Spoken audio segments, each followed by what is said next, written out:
You are allowed to build your empire no matter how you want it to happen. You are allowed to get started with ukay, fishball, loading, sari-sari, freelancing, whatever. And you are allowed to look unimpressive to others while being unshakable in who you are. Because what you're doing right now, this is your training ground. And one day, the people who laughed will be the ones asking you how you did it.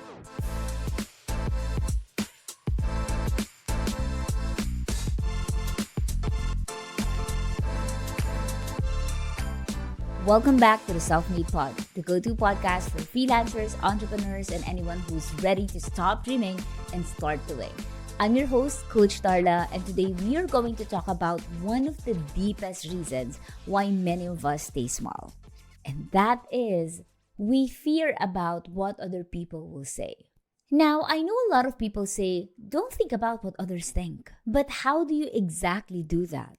It is easier said than done. Because the truth is, we humans are wired to want to be liked. First, let's start with the hard truth. You have been trained to please others. Think about it. When you were growing up, what were you rewarded for? Was it being obedient, getting good grades, being nice? For most of us, we were taught that approval equals safety.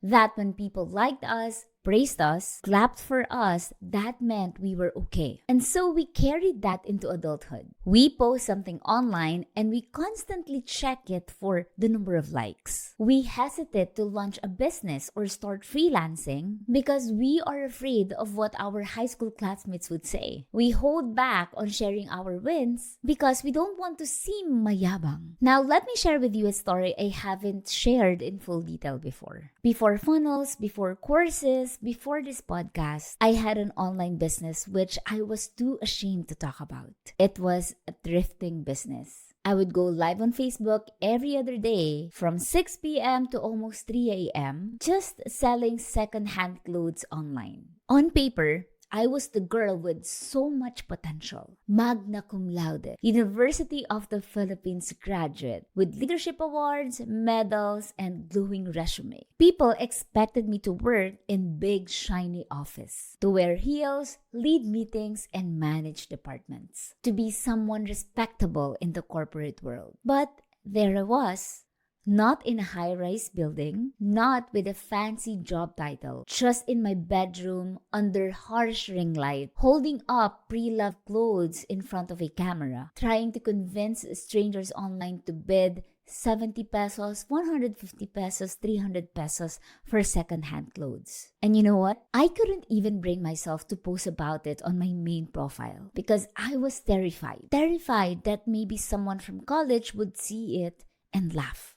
That maybe they will say, I thought big time na siya. Why is she selling ukay? Or maybe she forgot her potential. I used to sit there during live selling with a smile on my face. But my heart was heavy with shame. I would hear the little voice in my head saying, this isn't what a magna cum laude does. This isn't what people expected of you, and you're letting everyone down. And the worst part, I believed it because deep down, I still tied my worth to how impressive I look to others. I thought being seen as someone selling secondhand clothes online made me less smart, less successful, less enough. But what people didn't see was that behind that live stream was a girl fighting for her dreams. Fighting to pay the bills, fighting to create freedom, fighting to learn sales, marketing, confidence, even if it meant doing something that a lot of people look down on. That season taught me more about perseverance and humility than any classroom ever did. And it became the foundation of everything that I do today. So if you're listening right now and you feel embarrassed by your starting point, if you feel like people are looking down on your small business, your side hustle, your non-traditional path, let me remind you of this. You are allowed to build your empire no matter how you want it to happen. You are allowed to get started with ukay, fishball, loading, sari-sari, freelancing, whatever. And you are allowed to look unimpressive to others while being unshakable in who you are. Because what you're doing right now, this is your training ground. And one day, the people who laughed will be the ones asking you how you did it. Second, you will always be judged, so choose what you'll be judged for. Let me say this loud and clear. Even if you're the kindest, most hardworking, most humble person in the whole wide world, people will still judge you. It doesn't matter how pure your intentions are. It doesn't matter how honest your work is. It doesn't matter if all you want is to just help others. Someone will always have something to say. I remember the first time someone publicly criticized me online. They didn't mention my name, but it was clearly about me. It was about my course, the Funnels Mastery Academy. They said something like, "No one makes a lot of money from funnel design. It's all marketing. She just wants to get your money."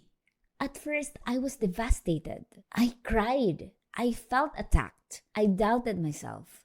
I thought, maybe I am too loud. Maybe I am too ambitious. But when I took a step back and asked, why would someone say that? I realized that they were not really talking about me.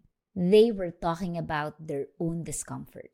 Because deep down, I believe this. People only criticize what reminds them of what they are not doing. Let me repeat that again. People only criticize what reminds them of what they are not doing. Maybe he wanted to launch something but never did. Maybe he thought about building funnels but gave up. Or maybe he saw his potential in me and it hurt to watch someone else live it. So here's what I want you to remember. Criticism often says more about the critic than the one being criticized. And so now, when someone judges me, I just remind myself, they are allowed to have opinions, but I am not required to make them my truth. Number 3, remember, their approval won't pay your bills. There was a point in my life when, from the outside, everything looked perfect. I had a stable job, I was working in government, and people thought, wow, she made it. My relatives would say things like, buti ka pa, may government job, pang forever na yan. And I wanted to believe them. I wanted to feel like that job is everything I worked hard for. After all, I graduated with higher honors. I had the awards, I had credentials, I followed the path. But you know what? I felt dead inside. Every day that I walked into our office, something in me felt smaller and smaller. Like I was trying to convince myself that this was enough, that this was the dream, that this was what success looked like. But the voice in my head, it kept getting louder. It said, this isn't it. You are meant for something else. But I was so scared to leave because I knew what people would say about it. I could already hear the whispers. You're throwing it all away for freelancing? And I'm not gonna lie, I wanted their approval so much. I wanted them to say, wow, you're super brave. Wow, I'm proud of you.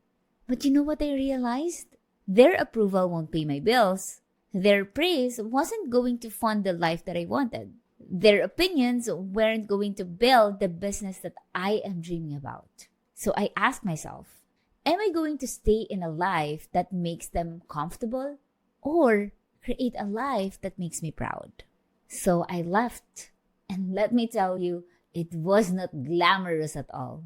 I didn't leave and suddenly made millions. No, I started from scratch. I worked on small projects. I cried after failed pitches. I doubted myself constantly. I compared myself to people who were way ahead of me. But every single day, I chose me. And slowly, I built a career that I was proud of. Not because other people clapped for it, but because I did it. The same people who used to question me, some of them messaged me later asking me how I did it. Some of them enrolled in my programs. Some of them now look at me with admiration. But honestly, I don't need it anymore because I already learned one of the biggest lessons that changed my life. You don't need their permission to chase your dreams. You don't need their validation to live your truth. And you don't need their applause to keep going. Because at the end of the day, their approval won't pay your bills, their opinions won't build your legacy, and their comfort is not your responsibility. So if you're listening to this right now and you are afraid of taking that leap because you're afraid of what other people will say, let me lovingly remind you, they are not the ones living your life. You are. And if you're feeling a little uncomfortable right now, that's good. That means you're growing. That means you're waking up to the fact that your life is yours and not theirs. Number 4, you are not for everyone, and that's your superpower. I remember this so vividly. There was a time that I was so terrified of being seen fully online. I filtered everything, not just my photos, but my personality. I'd write a caption and delete half of it. I will record a story and then re-record it 10 times just to not sound too excited. I would dim my energy because I was afraid I was too much. Too loud, too emotional, too passionate, too opinionated, too ambitious. I wanted to fit the mold of what a professional businesswoman looked like. Someone polished, someone soft-spoken, not messy, and definitely not chaotic. So I toned myself down. I wore neutral colors. I used the same muted templates as everyone else. I tried to be calm, cool, quiet. And you know what happened? Nothing. My engagement was dead. My offers were confusing. No one was leaning in because I was not leaning in. Until one night, I broke. I said, okay, I'm going through a difficult phase right now. So why not just show the process? I have nothing to lose. So I talk about some failures, some disappointments, to fear. And you know what happened? People started to stay. Not only did they stay, but they thanked me. They DM'd me. They said, I needed to hear this. I feel this too. I've been waiting for someone to say this. And that was the moment when it clicked for me. I am not for everyone. And that's exactly the point.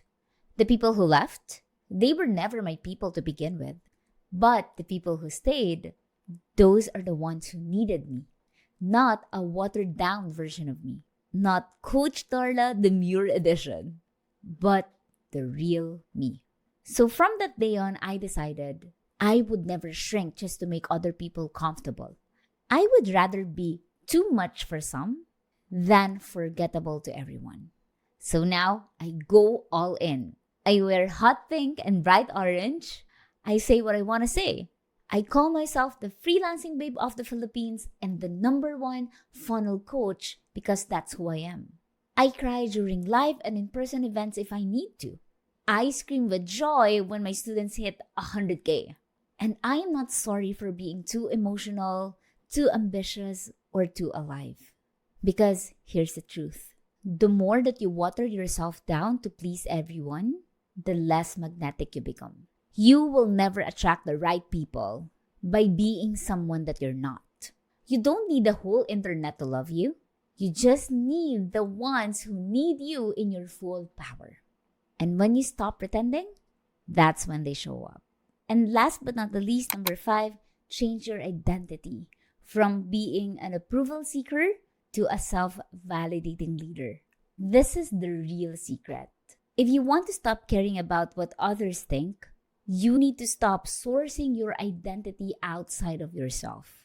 Most people are walking around trying to collect proof that they are actually worthy. Did they like my post? Did they comment? Did they congratulate me? But I'm telling you, real confidence comes from within. It comes from knowing who you are even if no one else claps for you. I built my business when no one was watching. I created my course even if I don't have validation. I showed up even when I felt like an imposter. And every step of the way, I kept on reminding myself, you are not doing this for applause. You are doing this for impact. So here's what I want to leave you with. Please build a life that you are proud of, even if others don't get it. At the end of the day, it is not about silencing all of the voices out there. It is about turning up the volume on your own. You were not born to live a life filtered through other people's opinions. You are born to create, lead, and serve, and build something that matters to you. So, let them talk. While they are watching, doubting, judging, you will be building. And one day, they will look back and realize you did what they were too afraid to do. If this episode spoke to you, take a screenshot, post it on your stories, and please tag me at Digitally Darla. I really want to hear your thoughts. And remember, you don't need their permission to be great. You just need to start. So go out there, do the things that you love, and do them unapologetically. I am always here to support you. If you love this episode, make sure to subscribe so you never miss what's coming next. Go out there, take action, and let's make it happen. This is the Self-Made Pod, and I'll catch you in the next episode.